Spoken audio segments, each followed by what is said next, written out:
Hello everyone, welcome to my channel wheel of fortune 1111। मैं हूं आप सबकी टैरो का reader and healer Purva Ghosh. कैसे हैं आप लोग? आई होप कि आप सब बहुत अच्छे हो गाइस। सो आज की जो प्रेडिक्शन है वो कैंडल वैक्स प्रेडिक्शन होगी और कैंडल वैक्स प्रेडिक्शन के थ्रू आज हम यू वर्सेस देम की करंट फीलिंग्स चेक करेंगे फॉर द नेक्स्ट 72 आवर्स। अगले 72 घंटों में आप दोनों एक दूसरे के बारे में क्या सोचोगे, क्या चलने वाला है आप दोनों के दिल में एक दूसरे के प्रति, ये आज हम डिटेल में जानेंगे। तो टाइमलेस रीडिंग है। इस वीडियो को जब भी आप देखोगे उसके नेक्स्ट 72 आवर्स के लिए ये वीडियो एप्लीकेबल होगी। और paid person tarot card prediction के लिए या फिर ऑनलाइन प्रोडक्ट्स ऑर्डर प्लेसमेंट के लिए स्क्रीन पे दिए गए व्हाट्सअप नंबर पे आप मैसेज कर सकते हैं। ठीक है, तो चलिए अब बिना किसी देरी के स्टार्ट करते हैं। आज के प्रेडिक्शन को डिटेल में जान लेते हैं। ओके, एंड ऑल्सो दूसरे टॉपिक्स पर भी मैंने प्रेडिक्शन कवर किया हुआ है। तो अगर आपने दूसरे टॉपिक्स पे वीडियोस अभी तक नहीं देखा है लव लाइफ का या करंट फीलिंग्स को छोड़ के, तो मेरे चैनल पे विजिट करके आज ही दूसरे टॉपिक्स के वीडियोस को भी आप ज़रूर देखिएगा। आप सभी के लिए मैं तरह तरह के टॉपिक्स पे वीडियोस प्रेडिक्शंस लाती हूँ ताकि आप सभी को हेल्प मिल सके, गाइडेंस मिल सके किसी न किसी तरीके से। तो चलिए अब हम बिना किसी देरी के स्टार्ट करते हैं।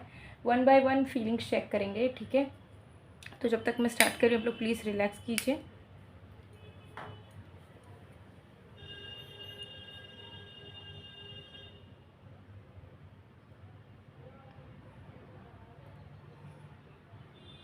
ओके, देखेंगे सबसे पहले देखेंगे कि आप जिस पर्सन के बारे में सोच रहे हैं उनकी करंट फीलिंग्स क्या है। Okay, let's start.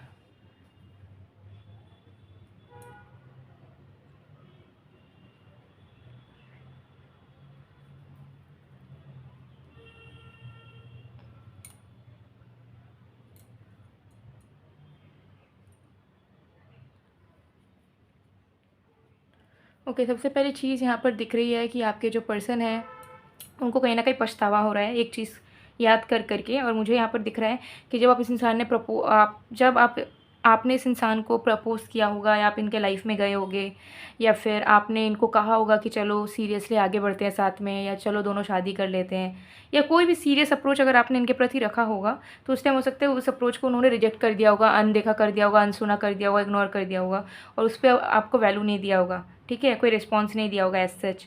ठीक है, तो तब आपने मान लिया कि चलो ठीक है इस इंसान को अब नहीं बोलेंगे, फिर कभी पूछेंगे नहीं इन सारी चीज़ों को लेके। तो उन्होंने उस चीज़ को मतलब इग्नोर कर दिया, पूरी तरीके से नेगलेक्ट कर दिया और फिर आपने कभी इनिशिएट किया ही नहीं उस चीज़ के बारे में फिर से दोबारा।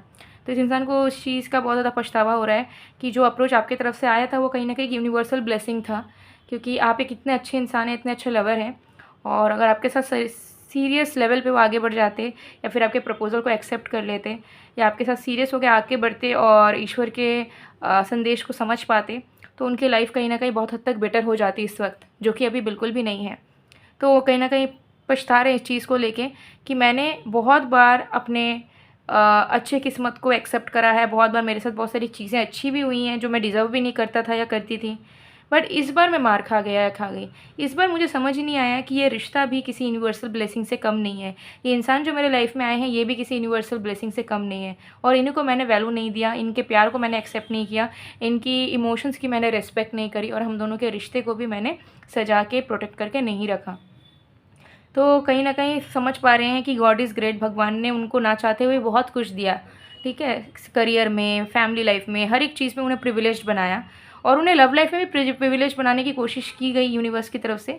बट उन्होंने इस बार जो है पहचानने में, समझने में रिवॉर्ड को देर कर दिया। ठीक है, तो उनको अंदर से फीलिंग हो रही है कि अगर वो चीज़ को एक्सेप्ट कर लेते समय से तो अभी वो बहुत ज़्यादा हैप्पीनेस में रहते आपके साथ, बहुत ज़्यादा चीज़ें अच्छी रहती है आपके साथ। ठीक है, और मतलब 50 to 60% फ्यूचर बिल्ड अच्छा आप दोनों का हो भी जाता। ठीक है, तो उन्होंने उस चीज़ को डिले करा दिया, लेट करवा दिया। जो चीज़ें टाइम पे होने वाली थी वो चीज़ इन्होंने जानबूझ के पीछे धकेल दिया कि नहीं लेट से हो या हो ही ना, इस तरीके की एनर्जी है। तो उनको ऐसा लग रहा है कि उनके वजह से ही चीज़ें देर से हो रही हैं अब। ठीक है, रिश्तों में अब कोई ग्रोथ नहीं है, रिश्ते में अब कोई पैशन नहीं है, कोई सीरियसनेस नहीं है, कमिटमेंट इश्यूज़ हैं, प्रॉब्लम्स भी बहुत हैं। और उनको ऐसा लग रहा है कि उन्होंने जो एक चीज़ को ठुकराया है उसी का रिजल्ट कॉन्सिक्वेंस है कि ये सब हो रहा है। तो आप कहीं ना कहीं वो इमोशनली दाव अपना चलने वाले हैं, क्योंकि उनको ऐसा लग रहा है कि चलो ठीक है डिलेड हो गया है या सिचुएशन बेकार हो गई है, बट स्टिल हम अपने इमोशनल लेवल के एफर्ट से फिर से चीज़ों को आगे बढ़ाने की कोशिश कर सकते हैं। तो उनके मन में वो पैशन, वो कॉन्फिडेंस फिर से जागृत हो रहा है और उनको ऐसा फ़ील हो रहा है कि नहीं, एटलीस्ट मैं अगर आउट ऑफ लव कुछ एफ़र्ट डालता हूँ या डालती हूँ, या फिर मैं अगर पहले वाला अप्रोच रखूँ जो इस इंसान ने मेरे साथ कभी चाहा था, तो भी चांसेस हैं कि हम दोनों का कनेक्शन सिक्योर हो जाए, या जो चीज़ डिले हो रहा है वो टाइम पे होने लग जाए। तो आपके पर्सन जो है अनाउंसमेंट करना चाहते हैं इमोशनल लेवल पे कि they are all about you, वो आपके साथ आगे बढ़ना चाहते हैं, आपके साथ रिश्ता निभाना चाहते हैं, और वो एफ़र्ट भी डालना चाहते हैं। और उनके मन में ये चीज़ दिख रही है कि जो एफ़र्ट आप पहले डालने की कोशिश कर रहे थे और उन्होंने एंटरटेन नहीं किया था आपको, अब वो एफ़र्ट्स वो खुद डाल के इस कनेक्शन को ब्यूटीफुल कर देंगे, ठीक है, प्रॉब्लम्स हटा देंगे। तो जो वो रुके हुए थे या कुछ कर नहीं रहे थे रिश्ते को लेके, ज़्यादा कुछ सोच नहीं पा रहे थे, तो अब they are moving towards you, ठीक है। तो ये नेक्स्ट 72 आवर्स की एनर्जी है, they are moving towards you. Okay, so इस कैंडल को साइड में मेल्ट होने देते हैं। अब आपकी करंट फीलिंग्स चेक करेंगे।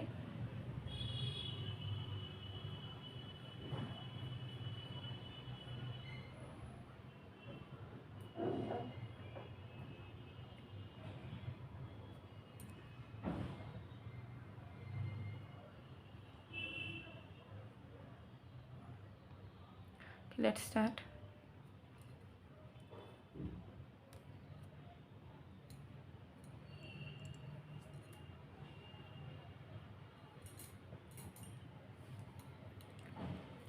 ओके,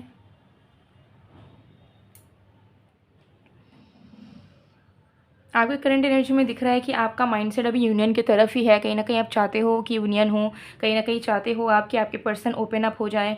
आपको कहीं न कहीं लगता है कि भले ही आपके पर्सन ने आपके साथ कितना भी बुरा करा हो, आपको इग्नोर किया हो, हर्ट किया हो, बट आप जानते हो कि उनके दिल में आपके प्रति प्यार ज़रूर है, ठीक है? लेकिन वो उस प्यार को समझ नहीं पाए या उस प्यार को बाहर नहीं निकाल पाए, ठीक है? उस प्यार को यूटिलाइज़ नहीं कर पाए। तो आप चाहते हो कि आपके पर्सन के दिल के अंदर जो प्यार आपके प्रति छुपा हुआ है, वो आप कुछ भी करके, कोई चमत्कार हो, कुछ हो, लेकिन वो प्यार इस इंसान का बाहर निकले आपके प्रति, वो पहले से ज़्यादा एक्सप्रेसिव बने, ठीक है? उन्हें अपने दिल की बातें समझ आए और उन्हें सुनाई दे कि उनका दिल उन्हें कितना ज़्यादा प्यार करता है, ठीक है? सो हालाँकि आपके मन में चल रहा है कि मैं ही ट्रिगर करता हूँ या करती हूँ, मैं ही सामने से इस इंसान को ना समझाने की कोशिश करता हूँ या करती हूँ, ऐसा कुछ करती हूँ ताकि इनका दिल का आवाज़ इन तक पहुँचे। लेकिन फिर आपको लग रहा है कि नहीं, अपने आप जो चीज़ें नेचुरल हो सकती है, उसे नेचुरल होने देना ज़्यादा बेटर है, ठीक है? खुद ज़बरदस्ती उस चीज़ को इग्नाइट करने की ज़रूरत नहीं है। तो थोड़ी-सी आप कन्फ्यूज़न हो अपने तरफ से कि मैं इस इंसान के अंदर के प्यार को ओपन करने की या एक्सप्रेसिव इन्हें बनाने की कोशिश करूँ या नहीं, या इन्हें हिंट देने की कोशिश करूँ या नहीं। 1-2 बार आपको लग रहा है कि आप इन्हें हिंट दे दो, तो शायद ये आपसे बात कर ले या आपके प्यार को समझे और अपने अंदर के प्यार को भी समझे। लेकिन कभी आपको लग रहा है कि नहीं, नेचुरली चीज़ें होने देते हैं। हम लोग ट्राई तो बहुत बार किया है हम लोगों ने बहुत सारी चीज़ें, तो इस बार जो है नेचर को सौंप देते हैं ये काम कि नेचर अपने आप करेगा और इस इंसान के अंदर के प्यार को बाहर निकालेगा, ठीक है? तो ये चीज़ है। तो आप अपने पर्सन को अभी थोड़ा-सा शो करने की कोशिश कर रहे हो कि आप नॉन चैनल्ड हैं, आपको उतना फ़र्क नहीं है, आप उतना सोच नहीं रहे हो, तो आप इस इंसान को दिखा नहीं रहे हो कि आपके माइंड में, आपके दिल में अभी भी ये इंसान है या आप इनको मिस कर रहे हो। तो आप अपने लाइफ में एक्टिव हो, सोशल मीडिया में भी एक्टिव हो, और लाइक अपने अंदर का अगर कोई दुःख भी है, मिसिंग एनर्जी है, तो वो भी आप अपने पर्सन को नहीं दिखाना चाह रहे हो कि देखो मैं तुम्हारे बिना रो रहा हूँ, रो रही हूँ। तो आप दिखा रहे हो कि मैं अपनी लाइफ में बिंदास हूँ, कूल हूँ, ठीक है? तो आप एक आइडिया उनको देना चाहते हो कि मैं तुम्हारे बिना खुश हूँ, लेकिन तुमको मेरे पास आना चाहिए बिकॉज़ मैंने तुम्हारे लिए बहुत कुछ करा है, ठीक है? और तुम मुझे खो दोगे तो तुम बहुत कुछ खो दोगे। तो ये आपका माइंडसेट कहीं न कहीं है कि उनको ये चीज़ समझ आए जल्द से जल्द। तो हिंट देना चाहते हो बट फिर भी नहीं दे रहे हो क्योंकि आपको ऐसा लग रहा है कि नहीं, मुझे रिवर्स साइकोलॉजी अप्लाई करना है या थोड़ा चालाकी से मुझे इस इंसान का कुछ करना होगा सो दैट नेचुरली ये इंसान जो है अपनी इमोशंस को बाहर निकाल दे आपके प्रति और फिर से आपको अप्रोच करें रिलेशनशिप को फिर से रीबिल्ड करने के लिए या रिलेशनशिप स्टार्ट करने के लिए। तो अब यूनियन होना चाहते हो, आप दोनों एक होना चाहते हो, आपका माइंड में है कि हम दोनों का रिश्ता जुड़ जाए या रिश्ता शुरू हो जाए। इमोशनली आप इस इंसान को बहुत फील कर रहे हो, मिस तो बहुत ही ज़्यादा कर रहे हो, आपको ऐसा लग रहा है कि मैं उस इंसान की आवाज़ सुन लूँ। तो आप लोग कुछ लोगों के लिए मुझे दिख रहा है कि नो कॉन्टैक्ट है, तो आप इस इंसान का ना आवाज़ सुनना चाहते हो, ठीक है? इतना ज़्यादा आवाज़ मिस कर रहे हो कि उनको आपको ऐसा लग रहा है कि यार मैं कॉल कर ही लेती हूँ। मतलब आप अपने आप को ना बहुत ज़्यादा कंट्रोल कर रहे हो कि नहीं भाई मैसेज नहीं करेंगे, कॉल नहीं करेंगे, लेकिन दिल आपका कर रहा है कि यार एक कॉल कर ही लो, मैसेज कर ही लो, इतना क्या सोच रहे हो, ठीक है? तो इस तरीके की चीज़ है but you are controlling yourself because आपको ऐसा लग रहा है कि नहीं, मुझे अपने पावर में रहना है, मुझे दिखाना नहीं है कि मैं इस इंसान के लिए पागल हूँ या वीक हूँ या प्यार में अंधी हो चुकी हूँ। तो मुझे भी दिखाना है कि मैं भी तुम्हारे बिना बिंदास हूँ।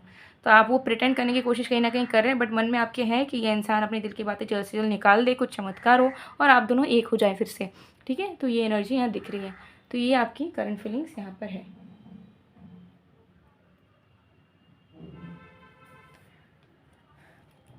ओके, सो ये चीज़ यहाँ पे दिख रही है। और अगर आपके लव लाइफ में सफरिंग्स है, प्रॉब्लम्स है, तो आप इस एनर्जाइज लव ब्रेसलेट को वेयर कर सकते हो, या आप किसी भी जेंडर के लोग इसे वेयर कर सकते हैं। या आपके ऑलरेडी जो रिश्ते हैं उसे स्ट्रॉन्ग बनाता है, सेल्फ लव लाता है, रिश्ते से जुड़े हुए प्रॉब्लम्स ख़त्म करता है, लॉयल्टी कमिटमेंट देता है, साथ में जो भी इश्यूज़ हैं वो तो सॉल्व करने के साथ साथ जो आपके एक्स्ट्रा विशेज़ हैं कि मेरा लव लाइफ में ये हो, मेरे रिश्ते में ये हो, मेरे लवर के अंदर ये हो, तो वो पॉजिटिव चेंजेस भी आपको इसे वेयर करने के बाद देखने को मिल जाती है। तो इसे आप किसी भी जेंडर के हो, किसी भी सिचुएशन को आप इसे वेयर कर सकते हो, ठीक है। और सबसे बेस्ट है कि सेल्फ लव में बहुत काम करता है। तो जब आप खुद सेल्फ लव में आ जाओगे, automatically you will attract good love, loyalty, commitment, everything, stability in love life. तो ज़रूर इसे एक बार ट्राई करके देख सकते हो, कोई साइड इफ़ेक्ट्स नहीं है। प्लस आपके personal details and personal reasons के अकॉर्डिंगली एक्टिवेट की जाती है, तो डेफिनेटली आपके लिए वर्क करता है, ठीक है। तो आप इसे वेयर करके देख सकते हो। रिंग के फॉर्म में भी अवेलेबल है, बट मैं ब्रेसलेट आप लोगों को इसलिए शो करती हूँ क्योंकि लोगों को ज़्यादातर अफोर्डेबल रेट में, अफोर्डेबल प्राइस में चाहिए होता है। और ये सिंपल क्रिस्टल ब्रेसलेट नहीं है, ठीक है, जैसे कि आपको ऑनलाइन मिल जाएगा, ठीक है। तो वो एनर्जाइज नहीं होता है, एक्टिवेटेड नहीं होता है। अगर वहाँ पे क्लेम्ड भी होता है कि एक्टिवेटेड, वो एक्टिवेटेड नहीं होता है, वो एक एक्सेसरी की तरह होता है। तो आपको लगेगा कि ओ माय गॉड बहुत ही ज़्यादा सस्ते में मिल गया हमें, तो ठीक है। लेकिन जब आप उसे वेयर करोगे तो वो कोई काम नहीं करेगा, ठीक है। मतलब जस्ट फैशन एक्सेसरी की तरह वो होगा आपके बॉडी में। बट जब आप क्रिस्टल को एक्टिवेट करके पहनोगे एक पर्टिकुलर रीज़न के लिए, तो वो डेफिनेटली आपको काम करता हुआ नजर आएगा। तो there is a difference between a normal crystal bracelet and an energize crystal bracelet, ठीक है। अभी जो मैं आपको ये ब्रेसलेट दिखा रही हूँ, ये भी नॉर्मल ब्रेसलेट है, ठीक है, इसमें कोई एनर्जी नहीं है अभी, ठीक है। तो जब आप उन्हें डिटेल्स देंगे, सब कुछ देंगे, तब ये बहुत सारे स्टेप्स को फॉलो करने के बाद एक्टिवेट की जाएगी, ठीक है। सो वही मैं आप लोगों को बताना चाहती हूँ कि बहुत लोगों को कन्फ्यूजन होता है, ठीक है। कुछ कुछ लोग कंपेयर भी करने लग जाते हैं कि वहाँ पे तो सस्ता मिल रहा है, वहाँ पे ये तो ऐसा मिल रहा है, वैसा मिल रहा है, ठीक है। तो आपको देखना होगा कि डिफरेंस क्या है, ठीक है। उसके बाद बहुत सारे लोगों को डिफरेंस पता नहीं होता, उनको लगता है ब्रेसलेट है तो काम करेगा, डायरेक्टली वेयर कर लेते हैं, तो ऐसे नहीं होता है, ठीक है। हाँ, अब आपका कोई किसी चीज़ का बिलीव है, अगर आपको करना है डायरेक्ट वेयर तो आप कर सकते हो, but there is a difference, ठीक है। तो वो मैं आप लोगों को समझा रही हूँ। तो रिंग भी अवेलेबल है, अगर आपको लगता है कि मुझे ब्रेसलेट पहनने का हैबिट नहीं है, नहीं पहन सकता, ब्रेसलेट नहीं पहन सकती, आप रिंग ले सकते हो, पेंडेंट ले सकते हो, बट उसके अलग अलग चार्जेस हैं, ठीक है। और ये ब्रेसलेट में आपको 20% ऑफ मिलेगा अगर आप इस वीडियो के थ्रू स्क्रीनशॉट भेज के ऑर्डर प्लेस करोगे तो अगर आपने वीडियो को देखा, आपको खरीदना है, आप स्क्रीनशॉट ले लो, स्क्रीन पे नंबर दिख रहा है, उस पर मैसेज करो, स्क्रीनशॉट का फ़ोटो भेजो और बोलो आपको डिटेल्स चाहिए या ऑर्डर प्लेस करना है, आपको प्राइसेस, डिटेलिंग सब कुछ मिल जाएगा। उसके बाद यू कैन डिसाइड कि आपको लेना है कि नहीं। एक्स्ट्रा 20% डिस्काउंट है, प्लस नो डिलीवरी चार्जेस। आप चाहे कहीं पे भी रहते हो, ऑल इंडिया में डिलीवरी अवेलेबल है, कहीं पे भी रहते हो, किसी भी विलेज में, टाउन में, सिटी में, स्टेट में, या आपके घर तक पहुंच जाएगा, ठीक है। तो ज़रूर अगर आप चाहें तो ऑर्डर प्लेस करवा सकते हैं। सो गाइज़, ये थी आप लोगों की रीडिंग। आई होप आपको पसंद आए तो please to like, comment, share and subscribe. मैं मिलती हूँ आप लोगों को नेक्स्ट वीडियो में गाइज़, तब तक के लिए बाय बाय।